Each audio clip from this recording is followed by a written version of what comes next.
रतवा में सुत्ता है तो उसी में जाता है पनिया भी, इसमें भी। वो लोग समझ नहीं पाए तो समझ रहे हैं ना कि हमको लाइव करके दिखाना जरूरी था। ऐसे नेता को तो धक्के मार के सदन से बाहर निकालना चाहिए। दोस्तों नमस्कार। नीतीश कुमार हमारे प्रदेश के मुख्यमंत्री हैं और जिस तरीके से वो सुशासन बाबू के नाम से कहे जाते हैं, लेकिन कल जिस तरीके से सदन के अंदर में जो वाकया हुआ वो कहीं ना कहीं पूरे बिहार ही नहीं पूरे देश को शर्मसार किया।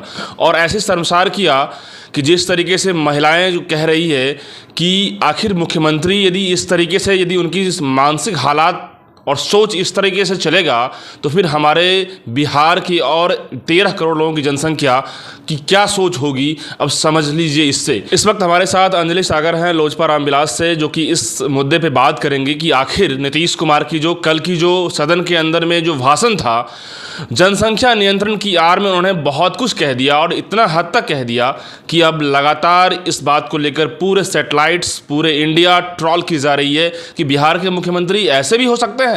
देखिए विशेष चर्चा हम करेंगे, उससे पहले एक वीडियो क्लिप सुनाना चाहते हैं आपको कि नीतीश कुमार क्या कुछ कह रहे हैं। लड़की पढ़ जाएगी तो जानते हैं लड़का और लड़की का जो होता है शादी, तो लड़कवा तो रोज लड़किया के साथ रतवा में सुतवे न करता है। तो रतवा में सुतता है तो उसी में जाता है पनिया भी, इसमें भी।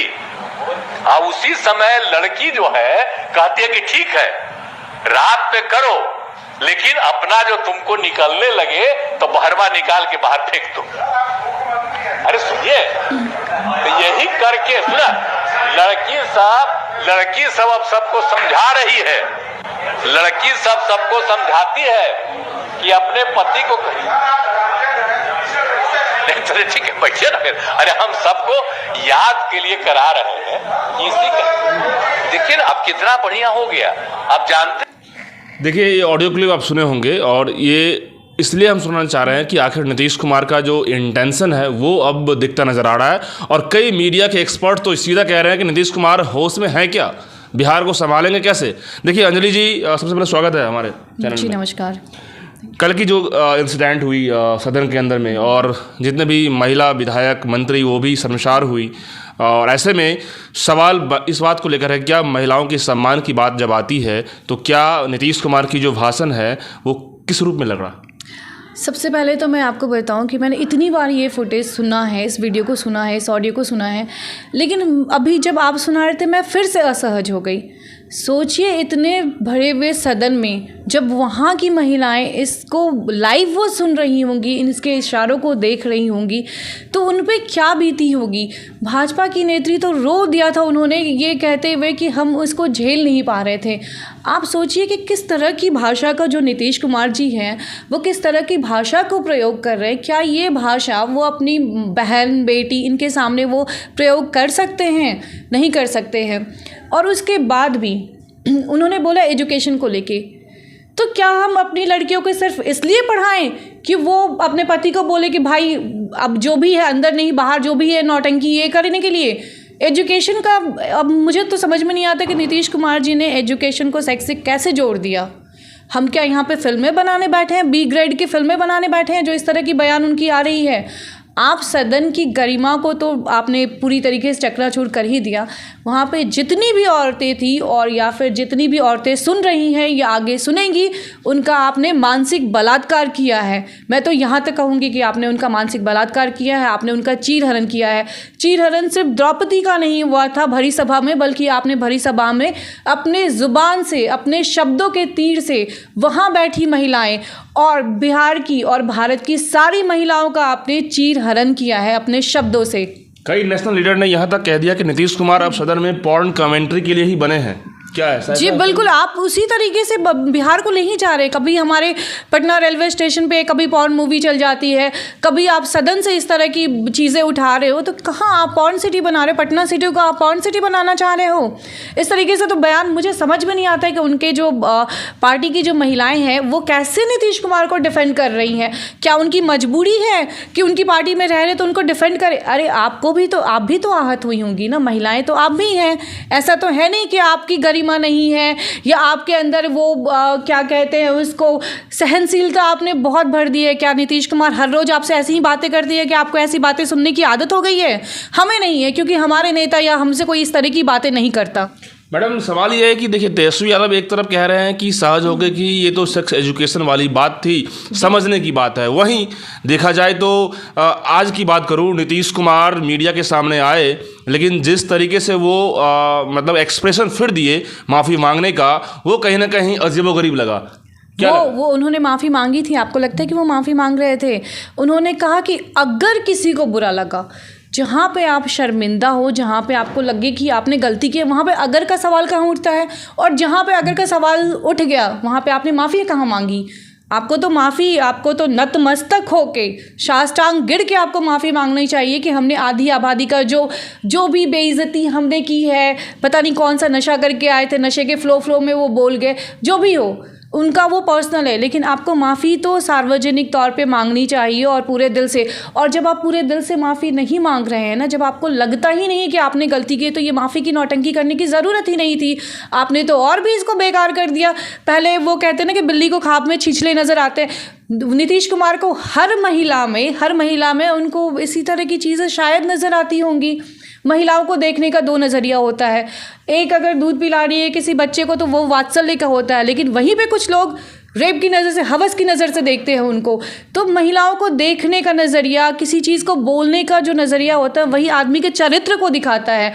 और नीतीश कुमार क्या हैं और किस तरह के व्यक्ति है, किस चरित्र के व्यक्ति हैं, वो उनके वक्तव्य से साबित हो चुका है कि वो कितने निचले दर्जे से वो औरतों के बारे में सोचते हैं। छी। एक्सप्रेशन जिस तरीके से उन्होंने कहा, कल चरितार्थ किया था इस बातों को, सेक्स एजुकेशन पढ़ा रहे थे वो, कि हमने कंट्रोल करने की बात कही है, कि अब देखिए कि सब कुछ बदल रहा है, महिलाएं समझ रही है। तो ये एक्सप्रेशन, यदि एक आप इंजीनियर हैं, यदि आप एक अच्छे लीडर के रूप में हैं, तो शब्दों की मर्यादा के तहत भी तो रख सकते थे इसी टॉपिक को। मुझे तो डर ये है कि अब इनके नेता कहीं ये ना कहने लगे कि हमने जिस मास के लिए कहा था वो, मान लीजिए कि अगर एजुकेटेड नहीं है, उनको खुल के शब्दों में समझाया, अब और भी नहीं समझने वाले होंगे तो आप सदन में लाइव करके दिखाएंगे क्या? लाइव आप सबको समझाना स्टार्ट करेंगे, फिर क्या होगा? आपका तो कोई भरोसा नहीं है, क्योंकि आप तो फिर से कहेंगे कि वो लोग समझ नहीं पाए तो समझ रहे हैं ना कि हमको लाइव करके दिखाना जरूरी था। ऐसे नेता को तो धक्के मार के सदन से बाहर निकालना चाहिए, चाहे वो हमारे मुख्यमंत्री ही क्यों ना हो। फिर ये आपने जैसे की बात कही मैडम, ये तो बायोलॉजी जो एजुकली सेक्स एजुकेशन होता है वो एक्चुअली में टीचर पढ़ाते हैं बच्चों को, बट सदन के अंदर में यदि बायोलॉजिकल टर्म्स की बातें यदि ये कर रहे हैं, तो उसको भी जिस तरीके से शब्दों में मतलब कि वो ठेठ रोड छाप की वर्ड में यूज़ किए हो, तो क्या ये सदन में जो है लाइव का तरीका, आपने कहा कि ऐसा हो सकता है क्या? ऐसा अब उनका कौन ठीक भाई, वो नीतीश कुमार है। बिहार में भ्रष्टाचार है क्योंकि नीतीश कुमार है। नीतीश कुमार कुछ भी कर सकते हैं भाई, उनका कोई भरोसा नहीं है। जो इंसान पलटने की डिग्री में माहिर हो, जो इंसान इस तरह की चीज़ें खुलेआम सदन में बोलता हो, उससे आप क्या उम्मीद कर सकते हैं कि आगे ये ना कर दे? ये करने से पहले हमें उन्हें सत्ता से बाहर निकालना होगा। अंजलि जी, एक चीज़ गौर किए होंगे कि जब उनका कल का जो एक्सप्रेशन था उसमें उन्होंने कहा कि जब ये चीज़ वाकया बोलने से पहले उन्होंने पत्रकारों को भी अलर्ट किया, आप भी सुन लीजिए। पत्रकार लोगों को उन्होंने कहा कि आप भी सुनिए इस बात को। तो ये इंटेंशन और एक्सप्रेशन क्या दर्शा रहा है? आप भी सुन लीजिए। और उसके बाद जब उनको मना किया जा रहा था तो कह रहे रुकिए ना महाराज, बताने दीजिए ना। इस तरह का भी एक्सप्रेशन था। मतलब मजे ले रहे हैं, वो मजे ले रहे हैं, उनके मंत्री मजे ले रहे हैं, सब मजे ले रहे हैं। आप सोचिए, उन औरतों के बारे में सोचिए जो सामने बैठ के शर्मिंदा, पत्रकारों में भी महिला पत्रकार भी होंगी वहाँ पे, उन पे क्या गुजरी होगी, कोई उनके बारे में भी तो सोचे।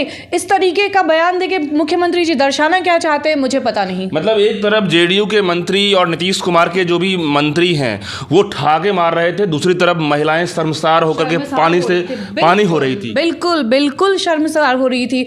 उन्हें क्या फील हुआ वो चीज़ मैं नहीं बता सकती, क्योंकि इतनी बार सुनने के बाद भी अगर मैं अभी ये ऑडियो सुन रही हूँ, मैं असहज हो रही हूँ। तो उनकी क्या हालत हुई वो इससे बयां करना मुश्किल है, मेरे लिए भी मुश्किल है, जबकि एक महिला हूं मैं। तो पुरुषों से मैं नहीं कह सकती कि पुरुष इस चीज़ को समझेंगे नहीं समझेंगे, लेकिन एक महिला होने के नाते मैं उनकी असहजता को महसूस कर सकती हूँ। लेकिन कुछ लोग ये भी कह रहे हैं कि अब तो माफ़ी मांगिए लिए ना, तो क्या बात करना, ये माफ़ी है, ये माफ़ी मांगना हुआ क्या? आप बलात्कार कर दीजिए, कह दीजिए कि हम माफ़ी मांग लिए, खून कर दीजिए, कह दीजिए कि माफ़ी मांग लिए, और उसके बाद कहिए कि अगर अगर हम कर दिए तो माफ़ी मांगते। अरे नीतीश कुमार जी, आप चाहते क्या हैं पता नहीं। आप इस तरीके से महिलाओं को जो भोग की वस्तु समझ रहे हैं, यही महिलाएं 2025 में आपको लात मार के कुर्सी से बाहर निकालेंगी। तो कहीं ना कहीं जो शब्दों की बातें आती है वो चीज़ दर्शाया जा रहा है नीतीश कुमार। बिल्कुल बिल्कुल, आपने महिलाओं को पूरी तरीके से भोग की वस्तु बता दिया है। ये एजुकेशन आप पुरुषों को जाके देते ना, महिलाओं के सामने सदन में इस तरह की चीज़ें बोलने की ज़रूरत ही क्या थी। देखिए, उन्होंने पुरुष को भी एक तरह से नहीं छोड़ा। उन्होंने कहा कि पुरुष तो करबे करता है ये सब चीज़, पुरुष करबे करता है, लेकिन महिलाओं को समझना चाहिए। महिलाओं को एजुकेटेड इसीलिए होना चाहिए। सिर्फ एजुकेशन को उन्होंने सेक्स से जोड़ के रख दिया है। हम कहते थे कि बच्चे बड़े पढ़ाई कर रहा है, हमारा बच्चा बड़ा होकर क्या बनेगा, डॉक्टर बनेगा, बच्चा बड़ा होकर क्या बनेगा, इंजीनियर बनेगी। अब पूछने के बाद ऐसे ऐसे बयान आते, ऐसे ऐसे नेता आने के बाद क्या करेंगे, बड़े होकर क्या करेंगे, बच्चे पैदा नहीं करेंगे, पति को अलग कर देंगे, ये बयान आएगा बच्चों का।